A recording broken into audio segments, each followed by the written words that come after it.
And now, ladies and gentlemen, Put your thumbs up and say it's TicketyBoo. TicketyBoo. TicketyBoo, TicketyBoo, everything's TicketyBoo. TicketyBoo, son. TicketyBoo. TicketyBoo. Hello and welcome to another episode of TicketyBoo. I'm here with Iona and Ian, and as always, we start off with the card pull episode. We have a batch of cards that have questions about experiences, life. We have no idea what's going to come out. Iona's going to shuffle the cards, and we will just go for it. So go on, Iona. Thank you. I feel like we need a drum roll. Okay, I'm going for it. Which era of your life would you want to watch as a movie? Oh.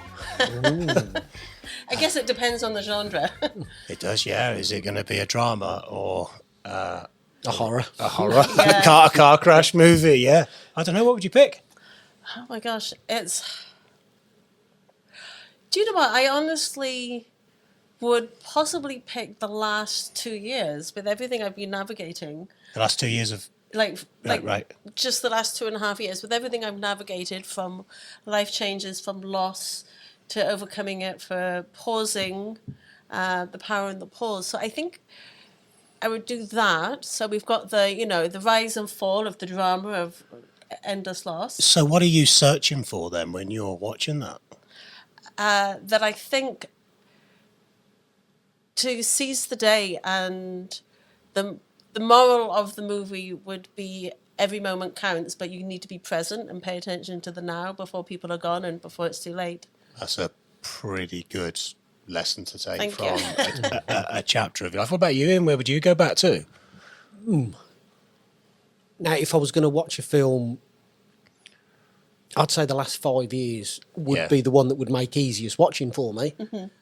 But I'd quite like to go back and watch a film of my childhood, so as I can figure it all out and just watch it from the outside back in, and see where all of this stuff in my head came from.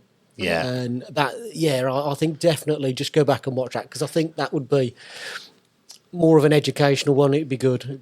Yeah, I think while you were talking, I was thinking, and ironically, I was thinking the same as you, which would be to go back and view some of the eras of my childhood, because when you sometimes look back, you struggle to remember the happier points and the good points, of which there were many and fantastic experiences, but they seem to get dimmed down by the stuff that you remember for the wrong reasons. And actually to just be able to go back and enjoy, I can remember the summer holidays when it was great and you were out on your bike and you were carefree and, you could enjoy life. And before life got serious and kind of grown up. I agree with you on that one, because what's been happening since my dad's death last year, and as I've shared, we had a turbulent relationship.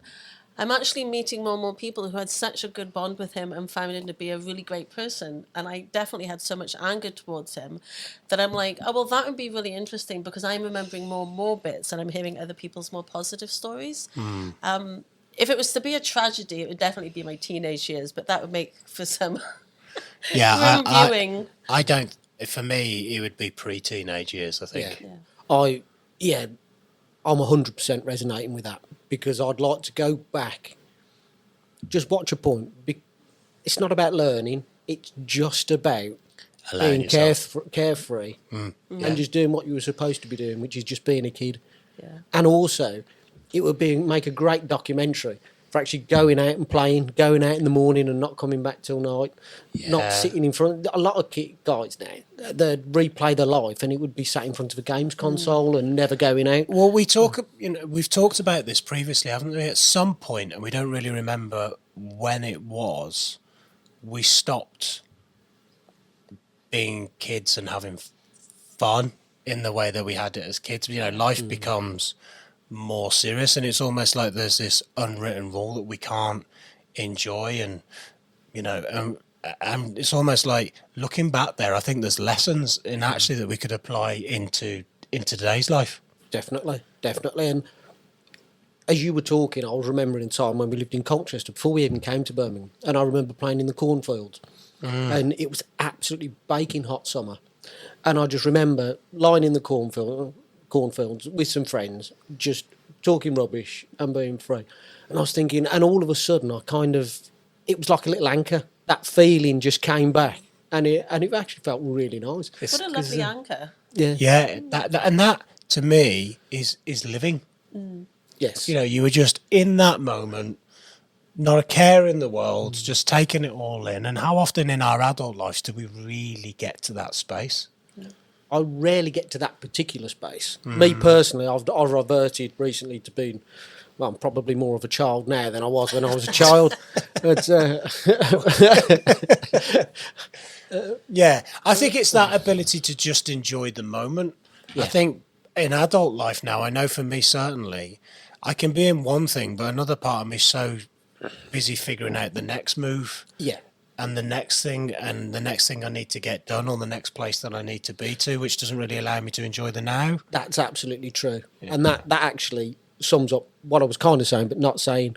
Now, if I'm ever present, I'm only 70% present, but it takes me back to a time when I was just 100% present in the moment, just feeling that sensation in that time. Yeah. Now, as much as I say, yes, I enjoy the day and I'm only ever 75% present at my very calmest. Well, it's interesting. The audiobook that I was listening to on the way over, which is why I missed my exit, was talking about how our attention just has been taken away. And if we think about our children, where they say for every time you go and respond to one little notification, it takes us out of that focus or what we're doing for 20 minutes to take us back in. So that's why we're actually less productive, because every notification that comes out, we have to come back to that way of thinking. Yeah. And this multitasking thing actually isn't working for us. It also talked about that not necessarily always having to be spotlight focus, but it's about being like the daydreaming and the wandering, because that's all where our best ideas come from, when we're not actually always trying to focus on the thing. Yeah. I think the biggest thing I've realised, certainly in the last year, 18 months, is the lack of space and capacity in my life to fully enjoy the experience that I'm in. And what I mean by that is, if I haven't got Monday morning, I've not got clients till midday. So like, I've got 4 hours before I actively need to be doing something. But in my head, it's like, remember, you got those emails to do. The accountant needs that bit of information. You've not replied to the social media post. Remember, you need to do the washing. We need to go to the shops. We need to do this. And then what happens is a WhatsApp comes in, a text comes in, a call comes in, or something comes in, and I'm already at limited capacity. And then my capacity keeps getting topped up, and there's no space to empty the capacity, if that sort of makes sense. It's like this jug of water that just keeps getting water pulled into it, and you're just like, I would just like the water to stop for a bit so I can catch your breath. And I think as well, I've noticed, and something I'm aware of, is also crashing into other people's space and capacity as well. You know, can you do this for me? Can you help me? Let's collaborate on this. And not actually stopping and asking, do you have space and capacity in your life right now to take this on and to do it? Because they need the right. Yeah, and I love there's been a common thread through all of this when it started off about the movie of our life, whether it's childhood or whether it's any of the things that I was referring to as going through. It's about being present. Yeah. It's about being intentional with our time and allowing those space for genuine connection, genuine space and peace for ourselves, and just being ourselves and relaxing in that rather than being distracted. Yeah. Yeah. I mean, I would also, I'd like to have it sort of a trilogy or something, because now we're thinking about it, the more I want to narrow it down. The more I can't narrow it down. Right. So now I would also like to be a teenager, because I'd love to watch that, because my life was full of lessons. I mean, we had our tough times, but I also had a life that was full of really positive and, influences. And my life was full of potential lessons.